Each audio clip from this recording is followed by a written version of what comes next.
Selamat malam Bapak Ibu sekalian yang hari ini hadir di studio dan tentu saja yang menyaksikan melalui tayangan televisi atau streaming. Kami membaca sekaligus mencatat persoalan luar negeri, pertahanan keamanan, dan tentu saja dari tiga ini kami akan menyampaikan poin per poin. Yang pertama terkait dengan politik luar negeri kita. Politik luar negeri kita adalah alat untuk negosiasi terhadap dunia luar, tapi kepentingan nasional harus nomor satu. Kenapa itu menjadi penting? Karena kita mesti betul-betul bisa melakukan redefinisi terhadap politik luar negeri yang bebas aktif, yang disesuaikan dengan kondisi kekinian. Ini penting karena apa? Karena kita perlu untuk memilih, memilah, dan memprioritaskan yang menjadi kekuatan, keinginan dari bangsa dan negara ini. Rakyat butuh bekerja. Rakyat butuh lapangan kerja lebih banyak. Investasi harus lebih banyak. Maka kita mesti memperkuat infrastruktur diplomasi kita, duta besar, para diplomat, dan tentu saja inilah yang mesti kita berikan penugasan-penugasan untuk membereskan persoalan-persoalan kepentingan ekonomi nasional dalam konteks kekinian. Dan tentu saja kita tidak pernah lupa, Indonesia selalu setia pada kesepakatan yang pernah diambil. Dekolonisasi yang dilakukan mendorong, meyakinkan kita semua untuk membebaskan seluruh bangsa tanpa boleh mengintervensi satu dengan yang lain. Dan inilah komitmen kita pada kemerdekaan Palestina yang kita dukung terus-menerus. Maka kalaulah kemudian itu kita kerjakan, beberapa problem krisis iklim barangkali akan kita selesaikan dengan membawa pola-pola diplomasi sesuai dengan kekinian yang diperlukan. Atau barangkali kepentingan UMKM yang mesti kita bawa ke dunia internasional seperti praktek yang pernah kami lakukan di Jawa Tengah. Dan itu membuat masyarakat akan merasakan politik luar negeri jauh lebih baik. Pertahanan, sistem pertahanan rakyat semesta mesti kita dorong, kita lapisi dengan pertahanan yang betul-betul berlapis dan kita jadikan benteng pertahanan Nusantara sebagai sebuah satu kesatuan. Dan kita perlu melakukan penataan gelar pasukan karena IKN menjadi pusat gravitasi baru. Dan ini bagian dari antisipasi terhadap tarung global antara Amerika Serikat dan Tiongkok. Untuk itulah, pertahanan kita mesti masuk pada wilayah 5.0 dengan teknologi sakti, dengan rudal hipersonik, senjata cyber, sensor kuantum, dan sistem senjata otonom. Dan itu bisa dilakukan kalau anggaran dari Kemenhan itu 1-2% dari PDB. Sehingga MEF kita akan bisa tercapai. Karena ini yang mengerikan, di 2024 saya khawatir ini tidak akan tercapai. Untuk keamanan, terorisme, narkoba, pinjaman online, judi online, kekerasan seksual, ini perlu mendapatkan perhatian termasuk TPPU. Maka reformasi kepolisian betul-betul harus mengantisipasi ini dengan penguatan cyber system kita, termasuk pengembangan SDM cyber yang kuat. Polisi yang menjadi pengabdi masyarakat betul-betul akan bisa mengayomi. Seperti kemudian pada saat saya bertemu dengan Ibu Mary Hugeng. Bagaimana Ibu Mary menceritakan bahwa polisi kita mengayomi dengan kesungguhan. Polisi kita hidup dengan sangat sederhana dan mereka punya integritas yang tinggi. Sebagai anak polisi, saya paham betul ini sesuatu yang sulit dan pasti akan bisa kita lakukan. Dan tentu saja inilah capaian-capaian yang akan kita lakukan oleh Ganjar Mahfud. Bismillah, insya Allah kami siap. Assalamualaikum warahmatullahi wabarakatuh. Selamat malam dan salam sejahtera untuk semuanya. Bapak Ibu sekalian, saudara-saudara sebangsa setanah air yang saya hormati, yang saya cintai. Ketika kepercayaan dari Ibu dan Bapak saudara sekalian diberikan kepada kami, maka kami insya Allah akan mengembalikan posisi Indonesia menjadi pelaku utama di dalam konstelasi global. Indonesia tidak hadir sebagai penonton, tapi Indonesia hadir sebagai penentu arah perdamaian, kemakmuran bagi seluruh bangsa di level global maupun di level regional. Kami merencanakan bagaimana kekuatan Indonesia, kekuatan kebudayaan, kekuatan kesenian, kekuatan ekonomi ikut mewarnai kancah dunia. Kita ingin film kita, seniman kita, kuliner kita diplomati kita, para diaspora kita menjadi fenomena dunia, hadir mewarnai kancah internasional.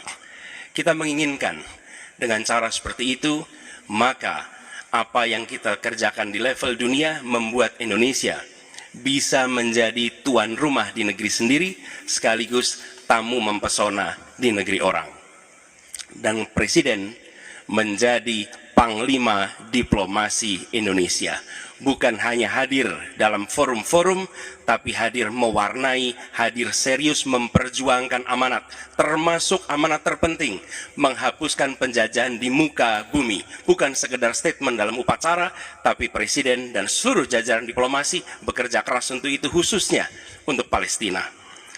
Tapi dalam kenyataannya, kita bicara tentang pertahanan di sisi lain. Kita menghadapi tantangan yang tidak kecil.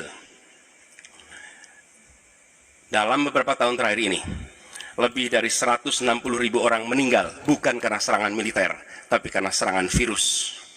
HP kita, komputer kita, diserang oleh cyber attack. Lebih dari 800 juta cyber attack. Perdagangan manusia, perdagangan anak.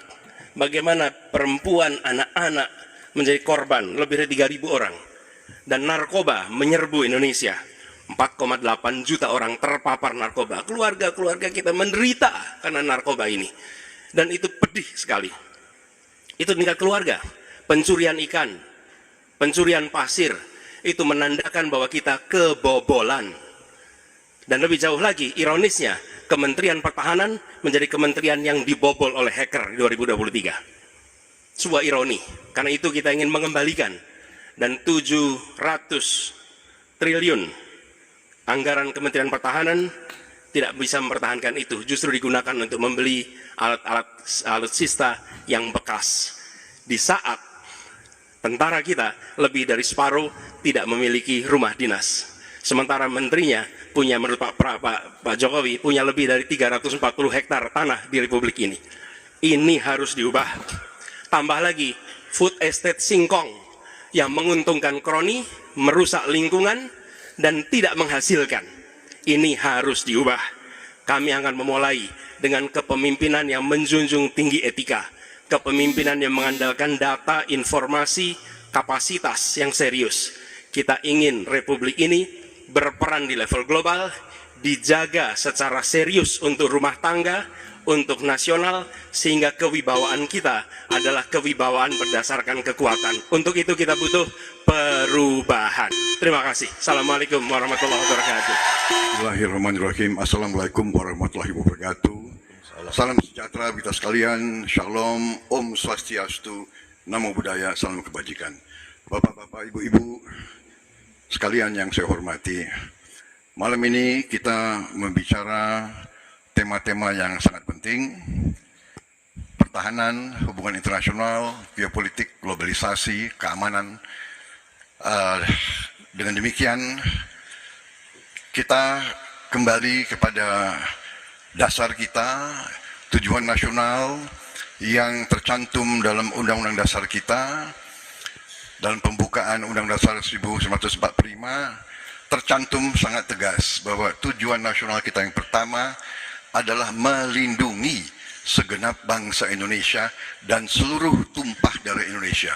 Jadi, fungsi dari negara yang pertama adalah melindungi, berarti pertahanan. Saudara-saudara, kita memahami negara kita sangat besar, sangat kaya, ratusan tahun negara-negara dari jauh datang ke Nusantara ini untuk intervensi, untuk mengganggu, untuk adu domba, dan untuk mencuri kekayaan kita. Sampai kita merdeka, kita pun harus berhadapan dengan kekayaan alam kita diambil dengan murah. Karena itu, untuk kita menjadi negara makmur, untuk kita menjadi negara sejahtera, untuk rakyat kita hidup layak, punya pekerjaan layak, kita harus menjaga kekayaan kita. Kita harus menjaga, dan habis itu kita harus mengelola kekayaan kita. Saudara-saudara sekalian, politik luar negeri kita secara tradisi sejak awal kita merdeka adalah bebas aktif, adalah non-blok, tidak memihak, tidak ikut blok-blok, tidak ikut fakta. Ini akan saya teruskan. Dengan hubungan baik dengan semua kekuatan, kita bisa mengamankan kepentingan nasional kita. Saudara-saudara sekalian, 1000 kawan terlalu sedikit, 1 lawan terlalu banyak. Kita akan menjalankan politik tetangga baik. Saudara-saudara sekalian, kita bertekad harus punya pertahanan yang kuat. Mungkin ada yang asal bicara tanpa data, ya kan?